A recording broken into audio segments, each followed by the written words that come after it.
તો યુસીસી ને લઈને વાત થઈ રહી છે યુનિફોર્મ સિવિલ કોડ કે જેને લઈને આજે કમિટીનું ગઠન થયું છે અને એવામાં હવે રિએક્શન્સ પણ સામે આવવા લાગ્યા છે। કોંગ્રેસની પણ પ્રતિક્રિયા યુસીસીની જાહેરાત પર સામે આવી ગઈ છે। ઇમરાન ખેડાવાલા કે જેઓએ કહ્યું કે યુસીસીનો કાયદો આખા દેશમાં એક હોવો જોઈએ। સાંભળો તેઓએ વધુ શું કહ્યું।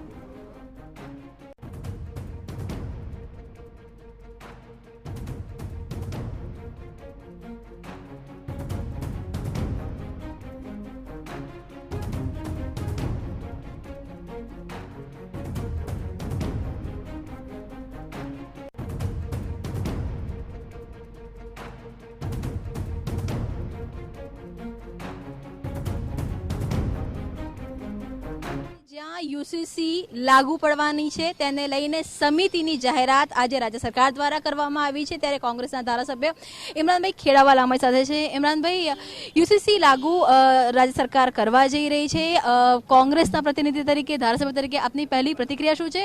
કમિટીમાં શું હોવું જોઈએ? ગુજરાત સરકાર બી આજે યુસીસીની જે કમિટી બનાવી છે, પરંતુ કમિટી બનાવી છે એના સાથે સાથે હું કહેવા માગું છું સરકારને કે કમિટી અત્યારે બની છે, એનો મુસદ્દો તૈયાર થશે, સરકારે એમાં શું કરવા માંગે છે તેની જે વાત હશે પછી જ હું એની વધારે પ્રક્રિયા આપી શકીશ। પરંતુ મારે ખાસ એ કહેવાનું છે કે સરકારે જે પ્રમાણે અત્યારે જે મુસ્લિમોની ચિંતા કરી છે, પણ બીજા ઘણા બધા એવા વિષયો છે કે એની પણ સરકારને ચિંતા કરવાની જરૂર છે કે અત્યારે દેશના અંદર, સમગ્ર દેશના અંદર અથવા તો રાજ્યના અંદર બેરોજગારી છે, મોંઘવારી પર બેકાબૂ થઈ રહ્યો છે, આજે યુવાનોને નોકરી નથી મળતી, ખેડૂતોને પોષણક્ષમ ભાવ નથી મળતા, એ બધા પર સરકાર ચિંતા કરે, મારી સરકારને લાગણી છે। ઇમરાનભાઈ, આપણે એની પર વાત કરીશું, પણ વાત જ્યારે યુસીસીની છે અને કેમ કે મુસ્લિમ સમાજના એક અલગ નિયમો હોય છે, મુસ્લિમ સમાજને, સમુદાયને લઈને આપની આખી એક અલગ પદ્ધતિ રહી છે, તો આ કમિટીમાં કોઈ ભલામણ અથવા તો કોઈ મુસ્લિમ અગ્રણી પણ કમિટીમાં હોવા જોઈએ, આપના તરફથી કેવા પ્રકારની આપની રજૂઆત છે? ચોક્કસ આ જે કમિટી સરકારે બનાવી છે, 5 વ્યક્તિઓની જે કમિટી બનાવી છે, એના અંદર હું સમજુ છું કે મુસ્લિમ સમાજના કોઈ વિદ્વાન વ્યક્તિની પણ અંદર હોવા જોઈએ, જેથી કરીને જે અમારે શરિયત છે, શરિયત શું કહેવા માંગે છે, કેમ કે શરિયતથી વધારે સમજો જે ઉલમાઓ છે, જાણકાર, એ આપને બતાવી શકે કે શરિયત અમારી શું કહે છે।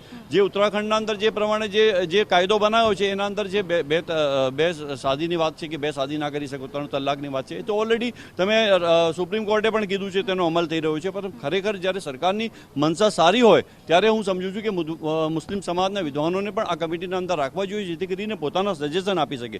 કેમ કે આજે કોઈ રાજ્ય માટેનું નથી, આજે બંધારણના અંદર એવું છે કે સમગ્ર દેશ માટે સમાન સિવિલ કોડ સમગ્ર દેશ માટે હોય, રાજ્ય માટે ના હોય। પરંતુ અત્યારે જે રાજ્ય અલગ અલગ બનાવી રહ્યા છે એ તો સંવિધાનથી અલગની વાત છે। સમાન સિવિલ કોડના તરફેણમાં છો કે નહીં? નહીં, અત્યારે જ્યાં સુધી એનો મુસદ્દો હું વાંચી નહીં લઉં, અમારા વિદ્વાનો જે અમારા મુસ્લિમ આગેવાનો છે, જ્યાં સુધી એ લોકો સાચી જે હકીકત છે શું છે સરકાર અમને બતાવે, એને જે ચૂંટાયેલા પ્રતિનિધિ છે, સંસદ સભ્યો હોય, એમએલએ હોય, એ લોકોને પણ એનો જે ડ્રાફ્ટ છે, ડ્રાફ્ટ તો કમસે કમ અમને બતાવે, તો એ ડ્રાફ્ટના અંદર શું લખેલું છે, સરકાર શું કરવા માંગે છે, એ જ્યારે ચર્ચા થાય અને વાંચીશું પછી જ હું અમારી પ્રતિક્રિયા આપી શકું। માનો છો કે એક દેશમાં એક નિયમ લાગુ પડવો જોઈએ?